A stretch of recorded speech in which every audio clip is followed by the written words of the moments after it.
तैयार है? स्टार्ट। वाद तथ्य।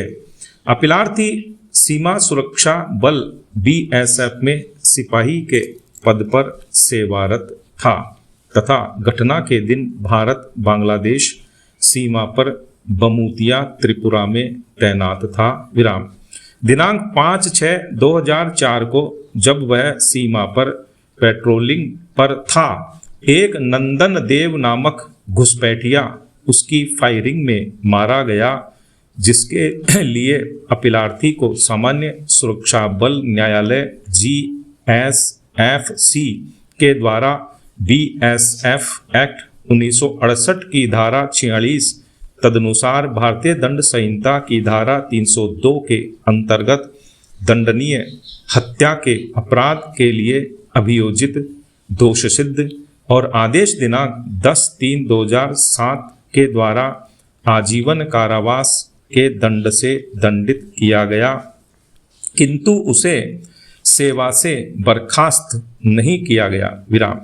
विचारण के दौरान अपीलार्थी के व्यक्तिगत प्रतिरक्षा के तर्क को अस्वीकार कर दिया गया था। विराम।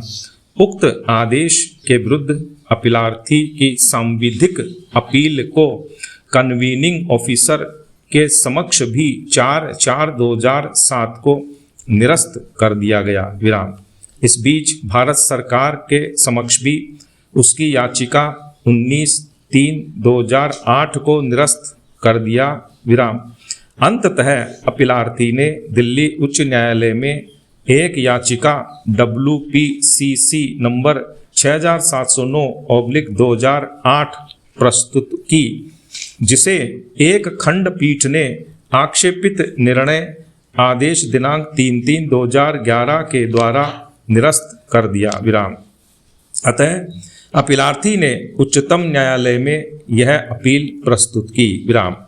उच्चतम न्यायालय के समक्ष मुख्य विचारणीय प्रश्न था कि क्या अपीलार्थी मामले के तथ्यों एवं परिस्थितियों में भारतीय दंड संहिता के अंतर्गत व्यक्तिगत प्रतिरक्षा के अधिकार का प्रयोग करने, तदनुसार उसके आधार पर बचाव करने का हकदार था।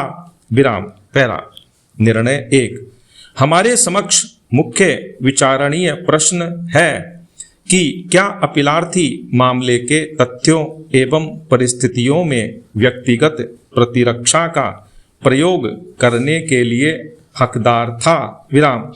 व्यक्तिगत प्रतिरक्षा को दांडिक विधि में आत्मसंरक्षण के रूप में स्थान प्राप्त है, जो भारतीय दंड संहिता 1860 की धारा 96-106 अध्याय 4 साधारण अपवाद के अंतर्गत प्रावधानित है। विराम।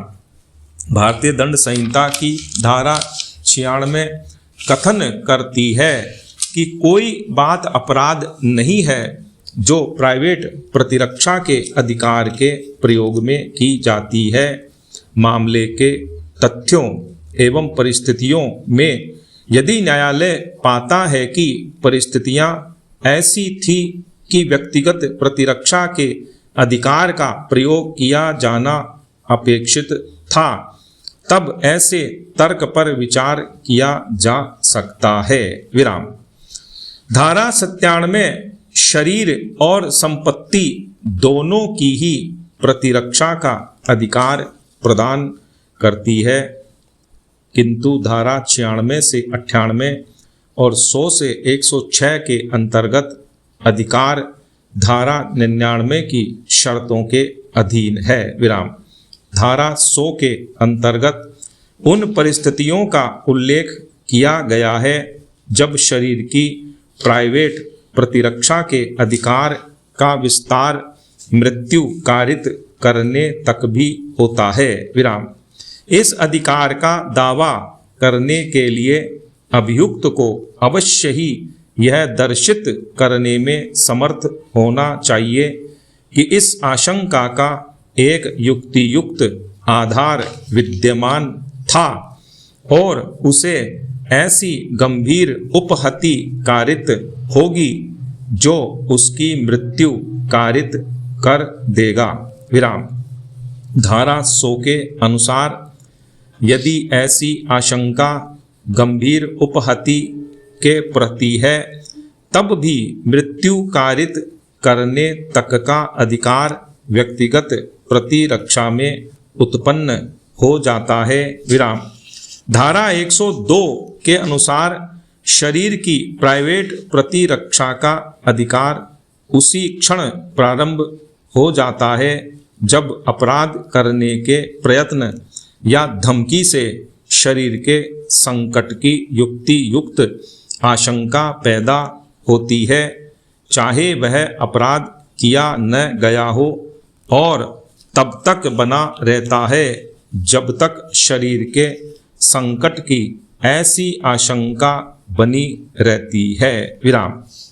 पुनः भारतीय साक्ष्य अधिनियम की धारा 105 कथन करती है कि सबूत का भार स्वयं अभियुक्त पर होगा यदि वह दावा करता है कि उसका मामला साधारण अपवादों के अंतर्गत आता है। विराम। पैरा 2। इस मामले में अभियुक्त अपीलार्थी ने प्रारंभ से ही प्राइवेट प्रतिरक्षा के अधिकार के प्रयोग का तर्क उठाया था, किंतु उसे स्वीकार नहीं किया गया। विराम। जिस स्थान पर अपीलार्थी की तैनाती थी वहाँ व्यापक स्तर पर तस्करी की जा रही थी, इसे विवादित नहीं किया गया है। विराम।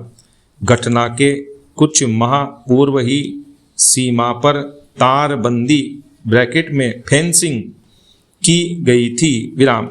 इसके पूर्व दोनों देशों के गांव के नागरिक खुले तौर पर सीमा पार कर आते जाते थे। विराम।